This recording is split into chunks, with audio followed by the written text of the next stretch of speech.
پانی جو ہے وہ کتنی بڑی نیڈ ہے اس کائنات کا جو رابطہ ہے زندگی سے. یعنی اگر یہ دنیا زندہ ہے تو یہ صرف اور صرف بارش کی وجہ سے زندہ ہے. There is the link of life of this universe is from rain. بارش سے یہ کائنات چل رہی ہے. اب ذرا غور کیجئے انسانی باڈی کے لیے پانی ضروری کتنا ہے اور اس کی نیڈ کتنی ہے. آپ کو پتا ہے ہمارے جتنا بھی وزن ہے, اگر کسی کا 100 کلو وزن ہے تو 70 کلو اس کے جسم میں لکوڈ ہے, 70 کلو پانی ہے دوسرے لفظوں میں, چاہے وہ خون کی شکل میں چاہے وہ پانی کی شکل میں. یعنی 70% آف our باڈی جو ویٹ ہے وہ پانی میں, باقی چیزیں دوسری ہیں. تو اب ذرا غور کیجئے کہ جیسے ہی یہ لیول کم ہوتا ہے نا, چاہے وہ ایک دن کا بچہ ہو وہ رونا شروع کر دے گا اس کو, کیونکہ وہ کہہ تو نہیں سکتا پیاس لگی ہے. اگر 7.5 ارب لوگ اس کائنات میں ہیں اور سب کو اپنی باڈی کا وہ ریشیو مینٹین کرنے کے لیے پانی کتنا ریکوائرڈ ہوگا. اللہ سب کو پانی پہنچا.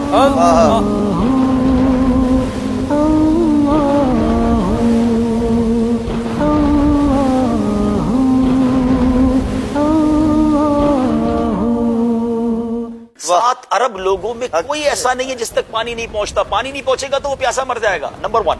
اور صرف انسان کو پانی نہیں چاہیے, کائنات میں جتنے جانور ہیں, جتنے پرندے ہیں, جتنے درخت ہیں, آپ اگر حساب کریں نا کہ required of water in universe, روزانہ دنیا کو کتنا پانی چاہیے چلنے کے لیے. اب اس پانی کو اگر یہ پانی قیمت سے ہوتا تو غریب تو پیاسے مر جاتے. اللہ نے اس پانی کو جتنی ضرورت تھی اتنا مہیا کر دیا, آسان کر دیا اور فری رکھا. اب آئیے یہ پانی ملتا کیسے ہم کو؟ ہم اور آپ تو روزانہ پانی پی رہے ہیں. پانی کا دنیا میں آنے کا ایک ہی راستہ ہے, یہ یاد رکھیے گا, یہ صرف بارش ہے.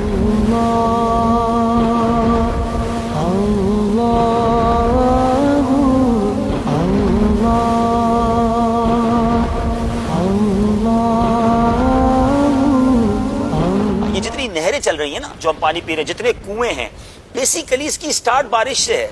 اب ذرا سمجھیے اللہ کی قدرت کا نظام دیکھیں. اللہ سمندر دنیا میں 67% پانی ہے آلموسٹ, لیکن وہ پانی پینے کے لائق نہیں ہے. 33% جو خشکی ہے ان سب کو پانی چاہیے. اللہ کی شان دیکھیں, مگر اللہ نے 67% کائنات میں پانی رکھا, وہ پینے کے لائق نہیں ہے.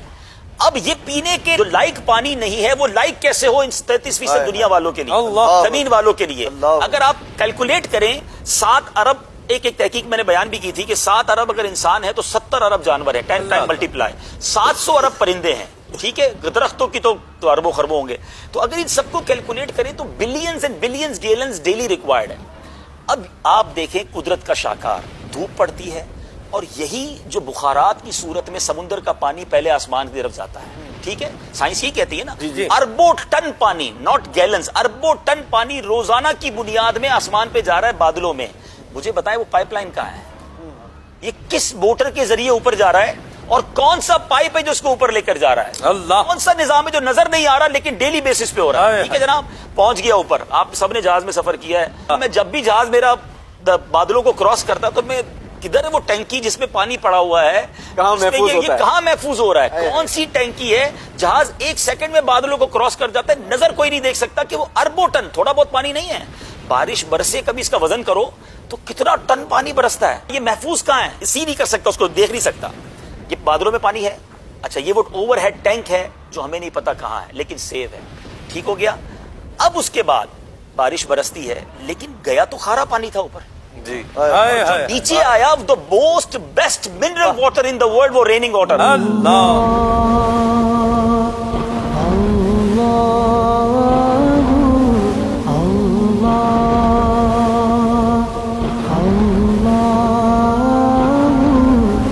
اللہ نے مائع مبارک کہا نا قرآن میں, یہ فلٹر پلانٹ کہاں لگا ہوا ہے. اب ذرا سوچئے وہ پائپ لائن کدھر ہے, وہ اسٹوریج کدھر ہے, وہ فلٹر پلانٹ کدھر ہے. چلیں جناب یہ بھی سمجھ آ گیا, قدرت کا نظارہ ہے, صاف ہو گیا, پانی دنیا کو مل گیا.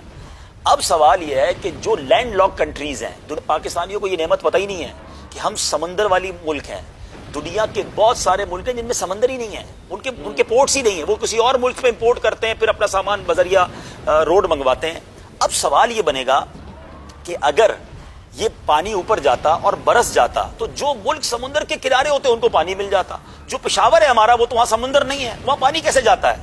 اللہ کا ٹرانسپورٹیشن نظام دیکھیں. ہوا چلائی کہ یہ جو ٹینک بھرے ہوئے اوپر پانی کے بارش کے ہیں یہ ہوا کے ذریعے پشاور تک بھی پہنچتے ہیں, ان ملکوں تک بھی جاتے ہیں کہ جہاں سمندر نہیں ہے. یاد رکھیے گا بارش جو ہے ملی سمندر سے ہے لیکن برس رہی ہے اس جگہ پر جہاں دور دور تک سمندر نہیں ہے. اللہ نے ادھر وہ بادل پہنچا دیے. ٹھیک ہو گیا. اب پانی برسا, چلے جناب پانی مل جاتا, جتنی پیاس لگتی اتنا برستا, پھر سنبھالتے کدھر اس پانی کو؟